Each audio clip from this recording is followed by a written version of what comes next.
Кара Суу районунун Керметов айылында 10 жан аткаруучу Токон Эшбаевдин эстелиги тургузулду. Ага чыгармачыл адамдар, сүрөтчү, жазуучу, музыканттар, Токон Эшбаевдин туугандары жана жергиликтүүлөр катышты. Эске салсак, мындан 1 жыл мурун 10 аткаруучу Токон Эшбаев каза болуп, сөөгө өзү туулуп өскөн Кара Суу районунун Керметов айылында жерге берилген. Мен бир эле сөз айткым келет. Кандай болгон күндө дагы Токон улуу болчу, ошол улуу боюнча кала берет. Токондун өмүрү, экинчи өмүрү буюрса эми башталат. Элдин эсинде экен ушунчалык жердин алыстыгына карабай келгендигине элге рахмат. Токон ака чоң таланттуу болбостон, бул жөнөкөй да киши эле да. Ар кандай адам менен сүйлөшө билет эле. Ар кандай адам келип Токон ака менен учурашып, сүйлөшүп, сырдаша алат эле да.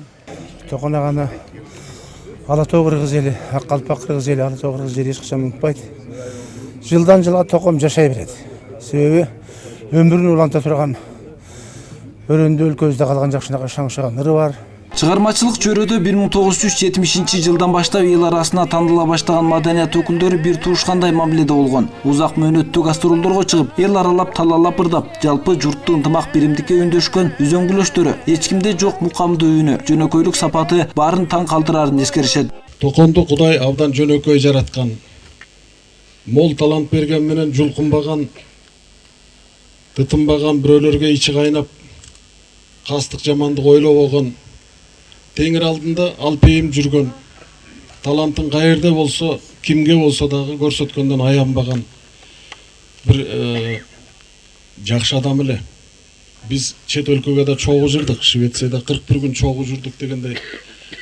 Ошондо чет өлкө баарына эле таң кала бербейт экен. Токондун үнүнө таң калышты. Бул үн сейрек жарала турган үн эле. Токон аканын ырларында биздин дуур, биздин мезгил жашаган. Ошондуктан мен айтар элем, бул адамдар кыргыз жашоосунда, кыргыз маданиятында өзгөчө бир этапты түзүп кетти. Токон аканын ырлары бул сезимдин, эмоциянын, ушунчалык көкүрөктүн ырлары. Биз ушул көкүрөгүбүздүн, ар кимибиздин бир көкүрөктү агарткан нерсе болсо, албетте биз ушул Токон аканын ырларын көрөбүз. Өмүрлүк жубайы Инабат Камбаралиева менен баш кошуп 44 жыл чогуу түтүн булатышып, 5 бала 14 неберелүү болушкан. Атасынын жолун жолдоп чыгармачылык чөйрөдө кызы Акмана Эшбаева эмгектенип келет. Башка уул кыздары болсо атасынын атын татыктуу алып жүрүүгө аракет кылып, эл кызматында. Кусасы тарабай бир туугандары бүгүн болуп турган убак. Бирок сиздердин ушунчалык келип берди ал жерде.